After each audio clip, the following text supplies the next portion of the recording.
Good morning student. आज हम बात करने वाले हैं, आपका चैप्टर है राज्य एवं राष्ट्र की आय। क्या है? चैप्टर का नाम है राज्य एवं राष्ट्र की आय। यह हमारी इकोनॉमिक्स का दूसरा चैप्टर है। यह बहुत ही इंपॉर्टेंट है, जो आपके एग्जाम में हमेशा से इससे सवाल आता भी है।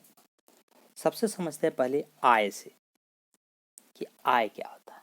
कहता है जब कोई मनुष्य, क्या है, जब कोई मनुष्य अपने शारीरिक एवं मानसिक गतिविधि, क्या है, शारीरिक एवं मानसिक गतिविधि द्वारा कुछ धन की राशि प्राप्त करता है तो उसे क्या कहते हैं? आय कहते हैं।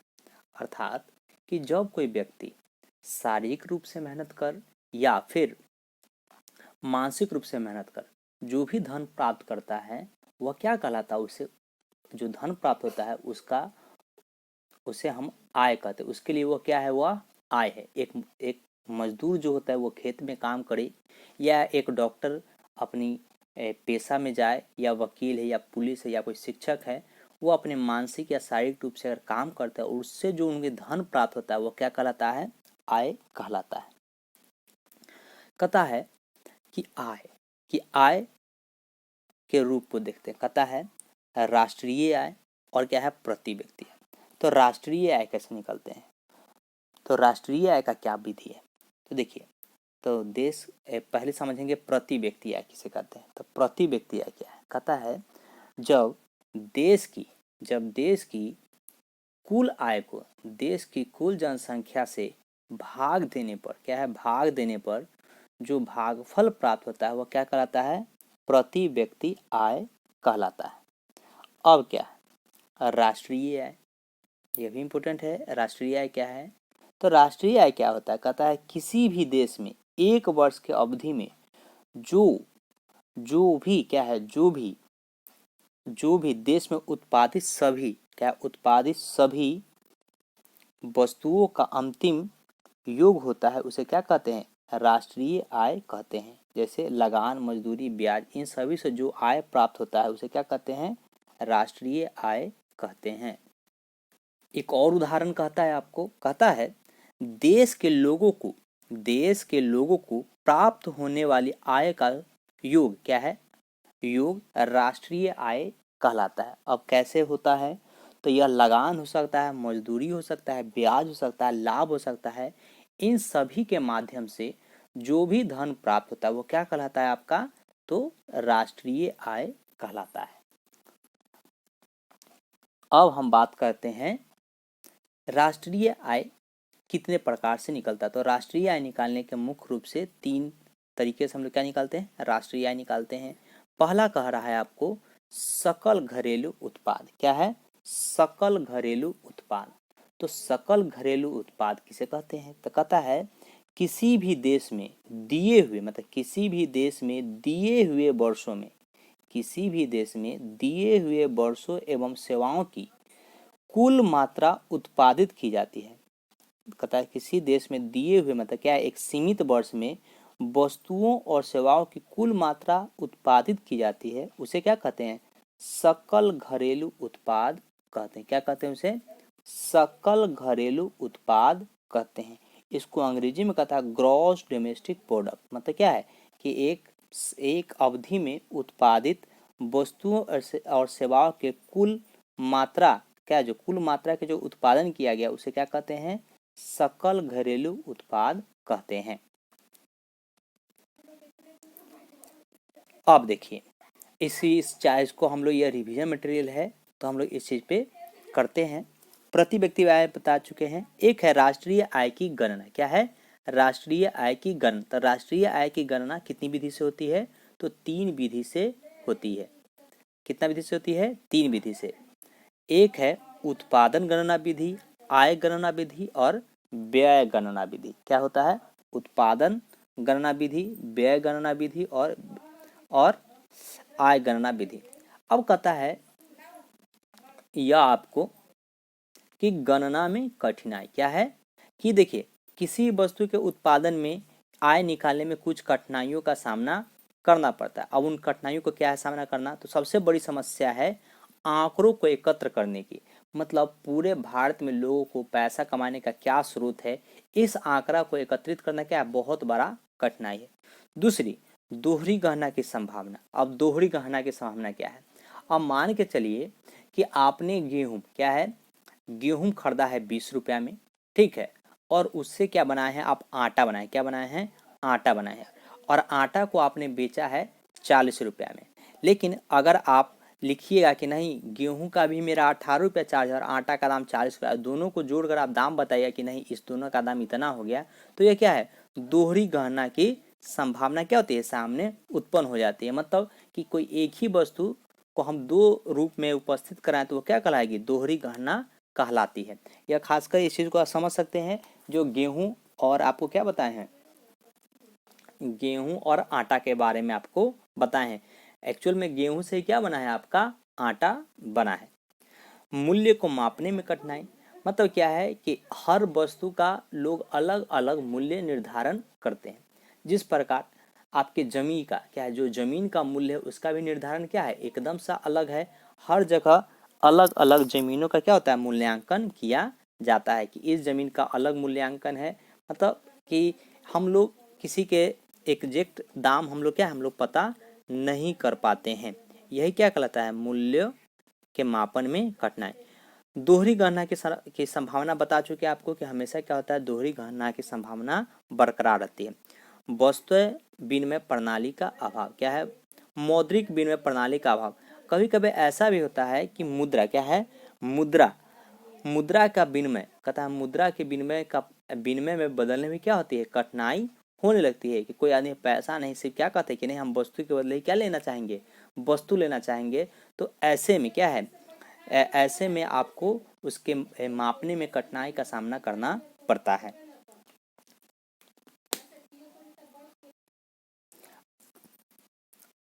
अब देखिए कहता है आय, अब इससे शुरू करते, कहता है आय, लोगों को अपने परिश्रम के फलस्वरूप जो धन अथवा वस्तु प्राप्त होता है उसकी आय कहलाता है। पहले हम कह चुके हैं कि लोग अपने क्या है, कि लोग अपने या मनुष्य अपने शारीरिक या मानसिक गतिविधि के द्वारा जो धन या वस्तु प्राप्त करते वो क्या कहलाता है, उनकी आय कहलाता है। अब वस्तु से समझिएगा कि कभी कभी देखते होंगे, अभी जब गेहूं कटनी हो रहा होगा तो जो लोग गेहूं काटते हैं तो उनको क्या होता है, कभी पैसा नहीं मिलता, बल्कि उनको क्या होता है, गेहूं का कुछ अंश उनको दे दिया जाता है।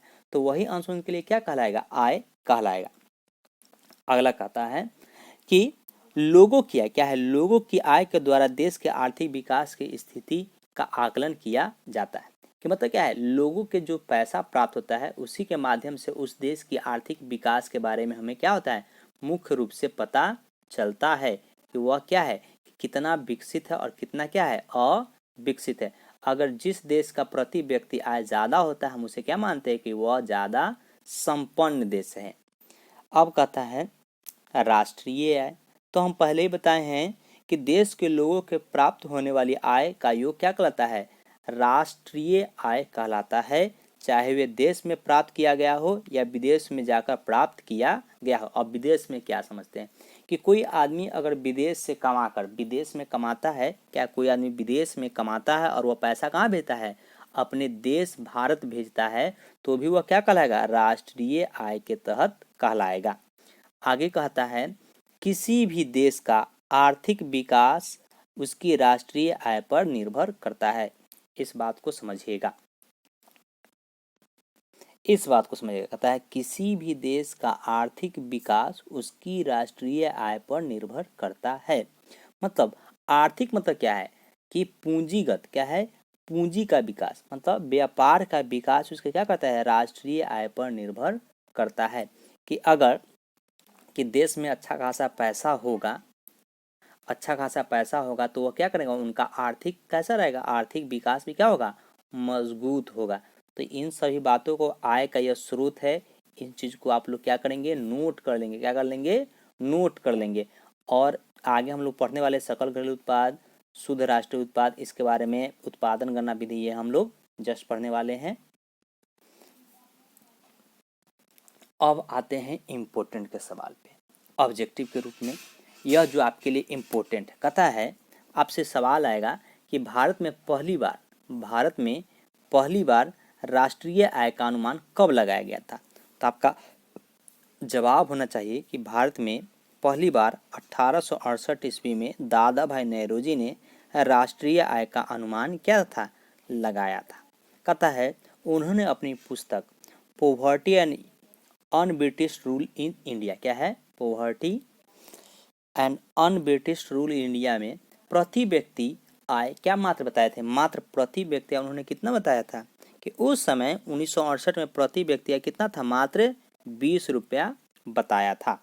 क्या बताया था, मात्र 20 रुपया बताया था।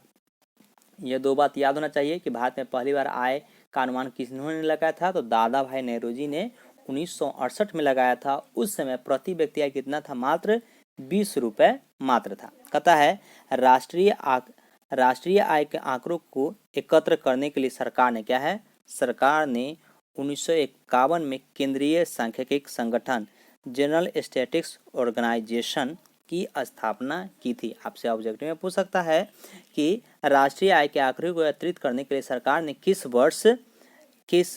वर्ष केंद्रीय सांख्यिकी संगठन का स्थापना की थी, तो आपका क्या जवाब होना चाहिए, 1951 में।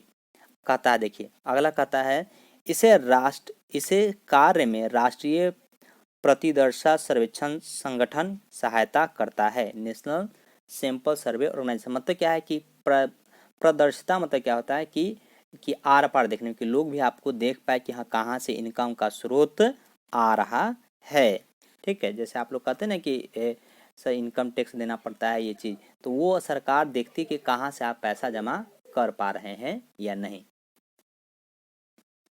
अब आते हैं प्रति व्यक्ति आय पे। पहले ही हम लोग चर्चा कर चुके थे, उस पर कहता है राष्ट्रीय आय में वृद्धि होने पर लोगों को उपभोग वस्तु एवं सेवाएं अधिक मात्रा में उपलब्ध होती है। मतलब अगर आपके पास पैसा ज़्यादा होता है तो आप क्या करते हैं कि आप बाटा का चप्पल छोड़कर कहते हैं कि नहीं हमको क्या चाहिए, हमको रिबॉक का चाहिए, हमको एडिडास का, या इस तरह का। मतलब क्या है, राष्ट्रीय आय में वृद्धि होने पर लोगों को उपभोग वस्तु एवं सेवाएं अधिक मात्रा में उपलब्ध होती है। मतलब पैसा ज़्यादा होने पर लोग क्या करते हैं, उसकी मतलब डिमांड में भी क्या होता है, बदलाव आ जाता है। उनकी मांग में क्या होता है, बहुत ज़्यादा बदलाव होने लगता है।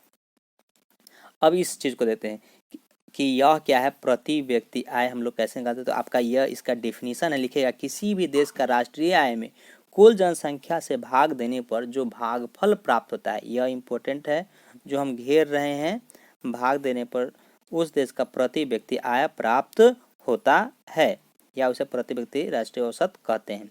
फॉर्मूला क्या है, प्रति व्यक्ति आय इक्वल टू राष्ट्रीय आय डिवाइडेड बाय कुल जनसंख्या।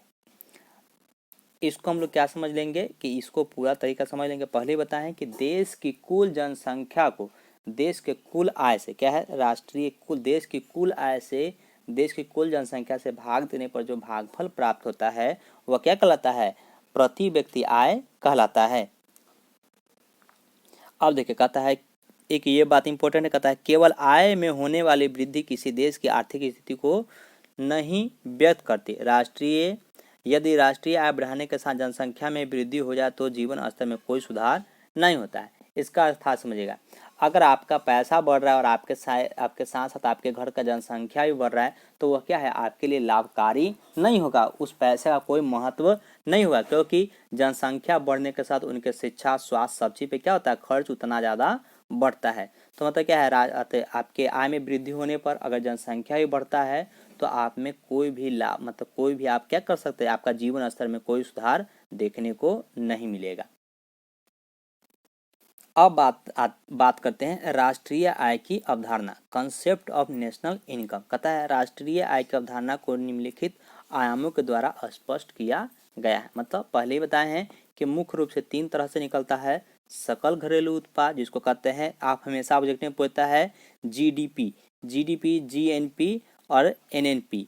मतलब यह तीनों का फॉर्मूला आपसे पूछता है, तो इन तीनों का फॉर्मूला आपको याद होना चाहिए। मतलब फॉर्मूला नहीं कहता है, इसको क्या कहते हैं, फुल फॉर्म पूछ सकता है, या इसका मतलब क्या समझते हैं। तो पहला का रहा है सकल घरेलू उत्पाद, सकल राष्ट्रीय उत्पाद, शुद्ध राष्ट्रीय उत्पाद। अब पहला में आते हैं, जो आपके चैप्टर का इंपॉर्टेंट चीज है, सकल घरेलू उत्पाद से क्या समझते हैं। तो कहता है एक देश की सीमा के अंदर, क्या है, पहले बताए थे, पहले ही हम आपको बताए हुए थे आपको कि क्या कहते हैं, किसी भी देश में दिए हुए वर्ष, मतलब क्या है, एक देश की सीमा के अंदर एक वर्ष में, यह क्या है, यह इम्पोर्टेंट है, आप लोग सभी आदमी इसको कॉपी में नोट कर लेंगे जो आप लोग के लिए ज़्यादा अच्छा रहेगा। हम बात कर रहे थे, कहता है कि एक देश की सीमा के अंदर एक वर्ष में उत्पादित अंतिम वस्तुओं एवं सेवाओं के मौद्रिक मूल्य को क्या कहते हैं? सकल घरेलू उत्पाद कहते हैं। मतलब कि किसी भी देश में एक सीमा के अंदर उत्पादित सभी वस्तुओं एवं सेवाओं के मौद्रिक मतलब क्या है कि उसके पैसा का जो मूल्य होगा वह क्या कहलाएगा? सकल घरेलू उत्पाद कहलाता है। उदाहरण के स्वरूप देख लीजिए, वे सभी वस्तुएं एवं सेवा जो उपभोग या निवेश के लिए खरीदी जाती है, क्या है? उपभोग या निवेश के लिए खरीदी जाती है। इसमें परिवार द्वारा खरीदी गई जमीन, भोजन, वस्त्र आदि और पूंजीगत वस्तुएं, मशीन, फर्नीचर, परिवहन के गाड़ी इत्यादि शामिल होती है। मतलब इन सभी का इस्तेमाल क्या चीज के लिए किया जाता है? सकल घरेलू उत्पाद के लिए किया जाता है। अगला कह रहा है सकल राष्ट्रीय उत्पाद, ग्रॉस नेशनल प्रोडक्ट। क्या है? सकल राष्ट्रीय उत्पाद। कहता है किसी देश के लोगों द्वारा, कहता है किसी देश के लोगों द्वारा, चाहे वे अपने देश हो या विदेश में हो, क्या है? या अपने देश में हो या विदेश में हो, मतलब यहाँ भी हो और चाहे कोई बाहर में, एक वर्ष के अंतर्गत, कहता है एक वर्ष के अंतर्गत जितनी वस्तुओं एवं सेवाओं का उत्पादन होता है, कहता है जितनी वस्तुएं एवं सेवाओं का उत्पादन होता है उसके मौद्रिक मूल्यों को सकल राष्ट्रीय उत्पाद कहते हैं। अब इसमें क्या हो गया? अंतरराष्ट्रीय, याद समझिएगा इस चीज को, इसमें समझिएगा, चाहे वे अपने देश में हो या विदेश में हो, हम अपने देश में चाहे वस्तु का उत्पादन कर रहे हो या विदेश में उत्पादन कर रहे हैं, उनके भी जो लाभ, क्या है, जो भी लाभ और पैसा है वो हमारे देश में आता है, क्या है? हमारे देश में आता है। तो उस मौद्रिक मूल्य को क्या कहते हैं? मौद्रिक मूल्य कहते हैं सकल राष्ट्रीय उत्पाद कहते हैं। याद रहे, किसी भी देश के लोग द्वारा एक वर्ष के उपरांत जितनी भी वस्तुएं और सेवाओं का उत्पादन होता है। अब मान के चलिए टाटा अगर चला गया है अमेरिका में, टाटा वहाँ पे अपने वस्तु का उत्पादन कर रहा है, क्या कर रहा है? वस्तु का उत्पादन कर रहा है। तो टाटा का पैसा क्या अमेरिका में जाएगा कि भारत में आएगा? कहाँ आएगा? भारत में आएगा। तो यह एक तो यहाँ वस्तु का उत्पादन हो रहा है, एक अमेरिका में उत्पादन, लेकिन लाभ कहाँ आ रहा है? भारत में आ रहा है। तो इन दोनों का योग क्या कहलाता है? सकल राष्ट्रीय उत्पाद कहलाता है। अब देखिए सकल राष्ट्रीय उत्पाद में क्या आता है, इसको देख लीजिएगा, इसको समझिएगा। सकल राष्ट्रीय उत्पाद इक्वल टू सकल घरेलू उत्पाद, क्या है? देशवासियों द्वारा अर्जित आय और माइनस विदेश द्वारा देश में अर्जित आय। ठीक है, देखिए सकल घरेलू उत्पाद, देखिए सकल राष्ट्रीय उत्पाद, सकल घरेलू उत्पाद प्लस देशवासियों द्वारा विदेश में अर्जित आय, और लास्ट में कहता है माइनस विदेश द्वारा देश में अर्जित आय। इस चीज को, बात को समझिएगा। एक बात देखिएगा, हमने लिख रहे हैं आपको, यहाँ पे बताते हैं। देखिए एक तो हमारा क्या है? अपना देश का वस्तु, क्या है? अपना देश का वस्तु प्लस विदेश के लोग, क्या है?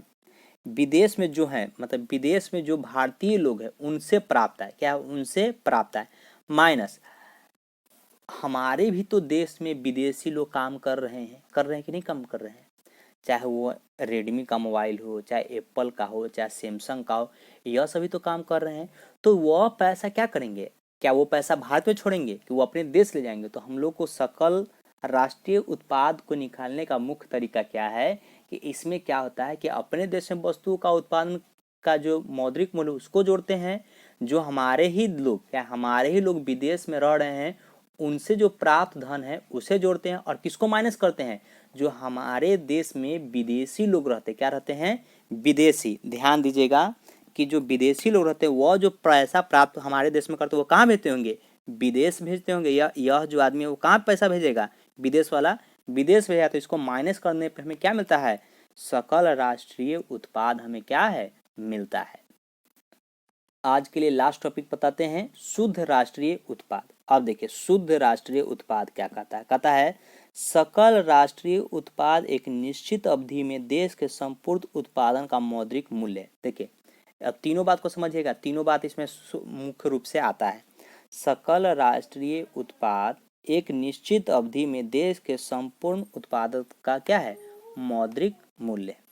इसके उत्पादन में मशीन, औजार, कारखाने, भवन इत्यादि का अंश नष्ट हो जाता है। मतलब जो वस्तु का उत्पादन करेगा उसमें कुछ ना कुछ तो कमी आएगा, खामी तो आएगा। जैसे अगर आपका गाड़ी चल रहा है तो जरूर है कि उसका टायर खींच रहा होगा, उसका इंजन पीस रहा होगा, या घर बना रहे होंगे तो उसका क्या है, मतलब कुछ तो वैल्यूएशन गिरता होगा, गिरता है कि नहीं करता है, और उसकी समय समय पर मरम्मत करानी पड़ती है या बदलना पड़ता है। इसे घिसावट या प्रतिस्थापन व्यय, डिप्रिसिएशन ए रिप्लेसमेंट कॉस्ट कहते हैं। इसको कहता है, जैसे जो अकाउंट लड़का लोग पढ़ेंगे बाद में तो डिप्रिसिएशन अकाउंट आता है। एक डिप्रिसिएशन अकाउंट क्या होता है कि उसमें किसी वस्तु का जो घटता है, क्या जो कीमत गिरता है उसको इसमें एंट्री किया जाता है। मान के चलिए या जब मार्कर हम खरीदे होंगे, क्या है, या मार्कर खरीदे होंगे तो चाहे मार्कर नहीं, मोबाइल का लेके मोबाइल आप खरीदते हैं 20,000 रुपया में, लेकिन जब बेचना होता है तो आपको बेचना पड़ता है 10,000, 12,000, 8,000 में। ऐसा क्यों बेचना पड़ता है? तो यही जो कमी है, क्या यही जो कमी वो क्या कहता है, डिप्रिसिएशन कहलाता है। मतलब मुख्य मूल्य में कमी क्या कहलाता है, मतलब यह कमी क्यों आया है, क्योंकि हमने उस वस्तु का क्या किया है, उपयोग किया है। इस चीज को समझ गए होंगे। कहता है कि इसमें वस्तुओं के मशीन और औजार, कारखाने इत्यादि में अंश नष्ट होता है और इसे समय समय मरम्मत करानी पड़ती है। इसमें घिसावट या प्रतिस्पर्धा कराते हैं। अतः कहता है, अतः सकल राष्ट्रीय उत्पाद में घिसावट, क्या है, घिसावट तथा डिप्रिसिएशन व्यय को घटा देने से, मतलब क्या है, जितना पैसा देश में आया हो एक साल में और उसमें उसके में जो हमारे मशीन में जो खर्च लगा है, कल पुर्जा बनाने में जो पैसा लगा है उसको घटा देते हैं तो हमें क्या मिलता है, शुद्ध राष्ट्रीय उत्पाद मिलता है। आप अगर आपको याद करना हो तो आप क्या कर सकते हैं, आराम से कहते हैं, इसको आप लोग लिख सकते हैं, सकल राष्ट्रीय उत्पादन में क्या है, प्रतिस्थापना व्यय घटा देने से जो शेष बचता है उसे क्या कहते हैं, राष्ट्रीय उत्पादन कहते हैं। यह आपका क्या है, डिफिनीशन है किसका, राष्ट्रीय उत्पादन का। आप सीधा लिखेगा, सकल राष्ट्रीय उत्पादन में घिसावट या प्रतिस्थापना व्यय को घटा देने से जो शेष बचता है उसे क्या कहते हैं, राष्ट्रीय उत्पादन कहते हैं। और शुद्ध राष्ट्रीय उत्पादन का नीचे बस फॉर्मूला दीजिएगा, सकल राष्ट्रीय उत्पादन माइनस क्या है, घिसावट एवं प्रतिस्थापना व्यय। आज के लिए इतना रहने देते हैं, कल इसके बारे में बढ़ेंगे।